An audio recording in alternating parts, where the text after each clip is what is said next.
आज के एपिसोड पर डिस्कशन करने से पहले I would like to request you to subscribe our YouTube channel and follow us on Facebook and Twitter as well.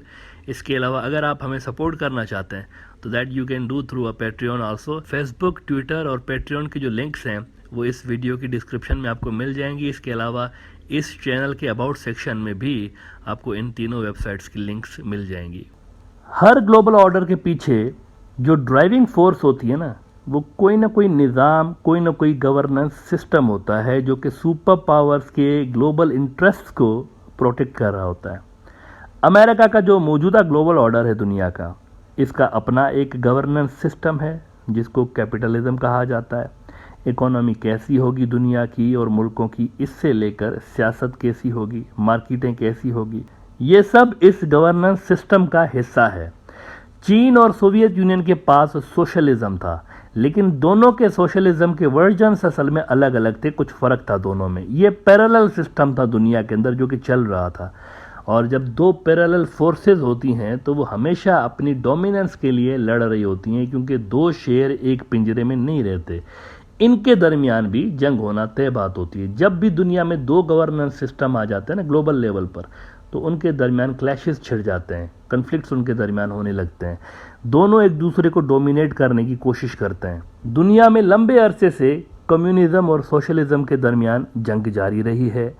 ये जंग आइडियोलॉजिकल फ्रंट्स पर तो थी ही, लेकिन इसका एक खूनी इम्पैक्ट, ब्लडी इम्पैक्ट इसका जंगी महाजों पर भी दुनिया ने देखा है।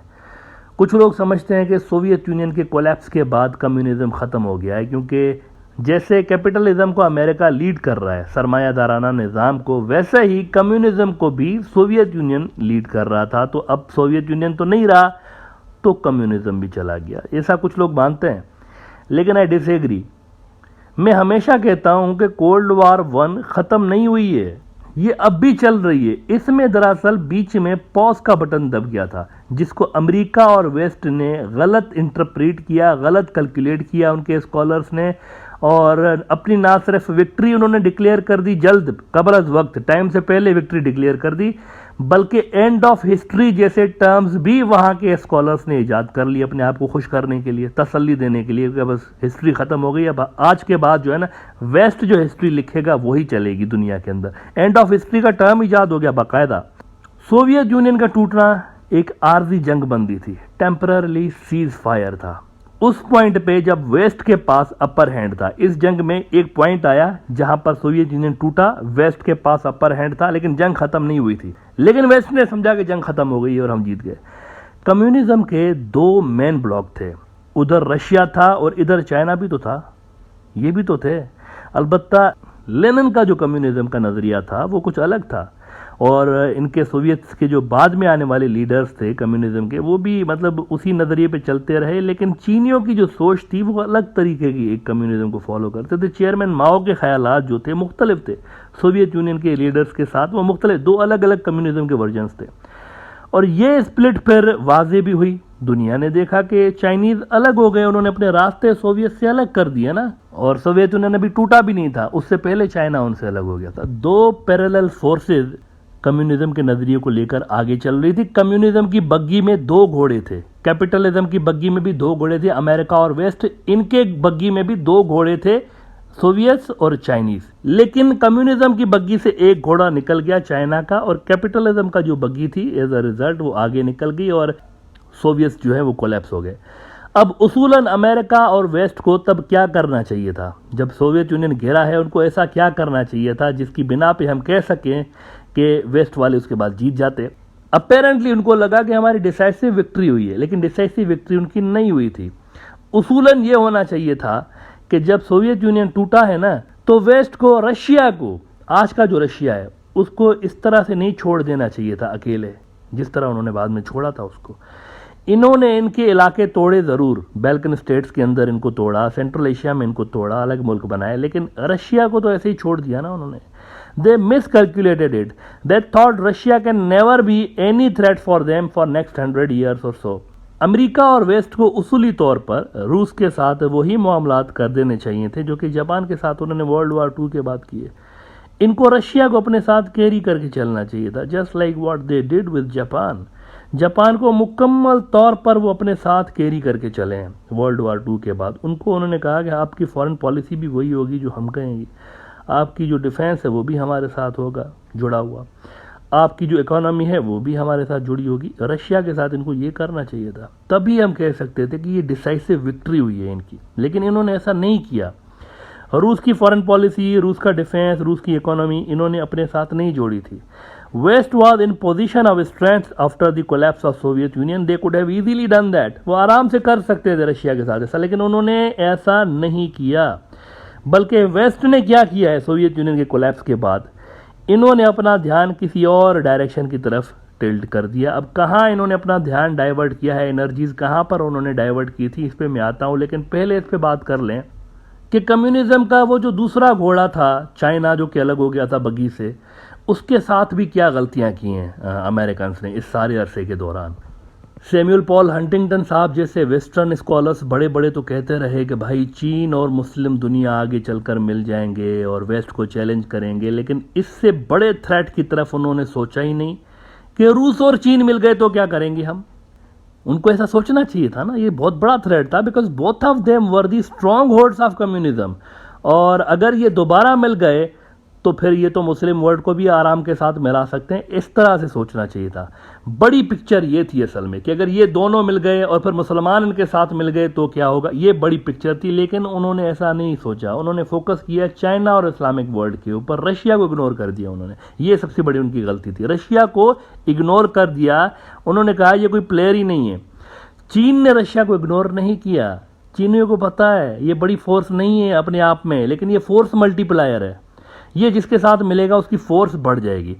तो चीन के अंदर भी सोवियत यूनियन के कोलैप्स के बाद एक तो रशिया को अपने साथ मिलाना था ना इनको, दूसरा वेस्ट को क्या करना चाहिए था, चीन के अंदर बेसिकली वेस्टर्न डेमोक्रेटिक सिस्टम ये इंट्रोड्यूस कराना चाहिए था। कम्युनिस्ट पार्टी ऑफ चाइना को वो कहते हैं कि आप 5 साल के लिए ये सारा कुछ जो उनका सारा कुछ है वही कर देते, और कैपिटलिज्म भी सोवियत यूनियन के कोलैप्स के बाद वहाँ पर राइज करवा देना चाहिए था। उनकी इकोनॉमी बिल्कुल अपनी तरह कर देते, तब उनकी डिसाइसिव विक्ट्री हम कह सकते थे। उसके बाद ये मुस्लिम वर्ल्ड को एंगेज करते, इन्होंने पहले कर दिया।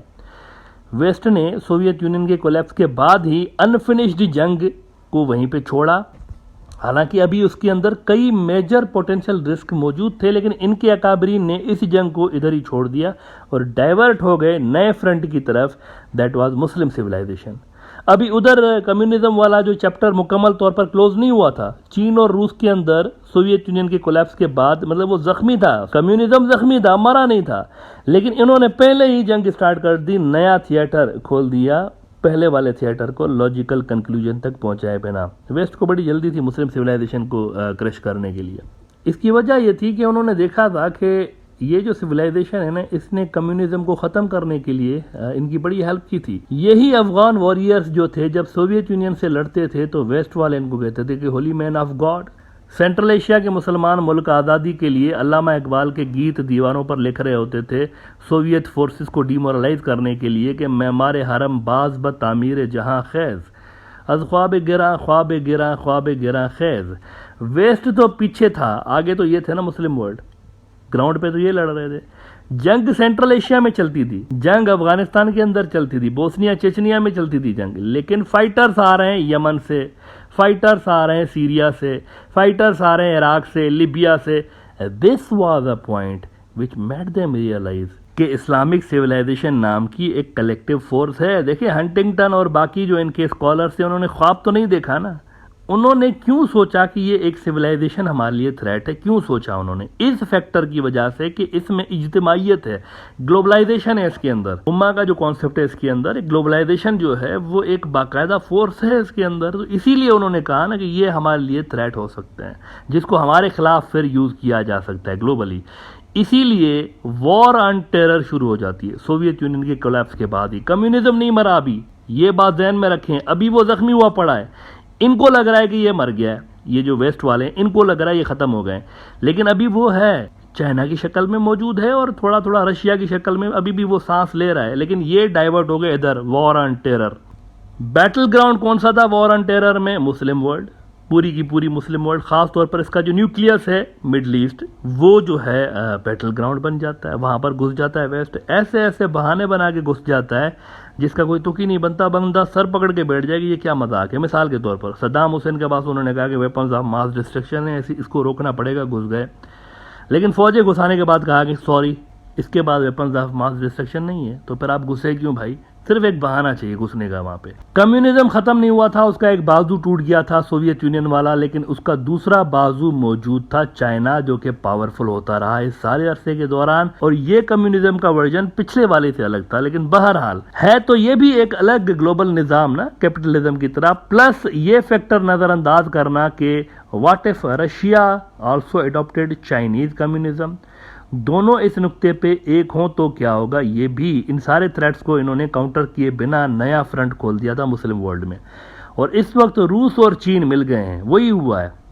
वो जो उनका प्राइमरी थ्रेट था, जो कि उनके नज़दीक ख़त्म हो गया था, वो जिंदा था, रशिया, वो मिल गया इनके साथ, चाइनीज़ के साथ। और ये दोनों मिल के मुस्लिम सिविलाइजेशन को बेहतर तौर पर इस वक्त अपने इंटरेस्ट के साथ जोड़ने की कोशिश कर रहे हैं, दोनों मिल के, जो कि शायद चाइना अकेला कभी भी नहीं कर सकता था। ये जो हंटिंगटन ने कहा ना कि ये मिल जाएंगे, कन्फ्यूशियस की सिविलाइजेशन, और ये हंटिंगटन की गलती ये हो गई कि उसने रशिया फैक्टर को इग्नोर किया है मेरे हिसाब से, कि रशिया और ये दोनों मिलके फिर इनके साथ मिलेंगे, कुछ इस तरह से नक्शा बना है।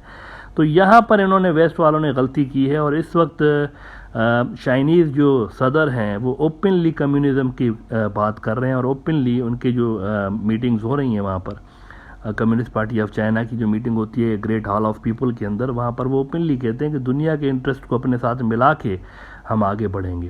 तो ये एक बहुत बड़ा थ्रेट है जो कि अमेरिका के लिए पैदा हो गया है। अब अमेरिकन स्कॉलर्स को इस पर सोचना चाहिए कि इस सिचुएशन को कैसे टैकल करना है, और ज़्यादा एफर्ट्स उनकी, अपने मुसलमानों को छोड़ दें आप, वो एक फेल्ड एक अटैम्प्ट थी, पहले से ही उन्होंने उनको थ्रेट अज्यूम कर लिया कि ये थ्रेट है हमारे लिए। थ्रेट उनके लिए बाद में बनते ही, इस तरह पहले नहीं बनते। पहले उनका थ्रेट चाइना था बेसिकली, और अलॉन्ग विद रशिया, रशिया भी उनका बहुत बड़ा थ्रेट था, बिकॉज रशिया फोर्स मल्टीप्लायर है। रशिया अगर इनके साथ मिलता है तो इनको बूस्ट मिलती है चाइनीज़ को। तो यहाँ पर इनको सोचना पड़ेगा अब कि इसको कैसे काउंटर करना है। बाकी इनकी जो पुरानी गलतियाँ हैं वो रिवर्स नहीं हो सकती, वो तो गया वक्त जो है वो दोबारा हाथ नहीं आता, तो वो वक्त गुजर चुका है बेसिकली अमेरिका के लिए।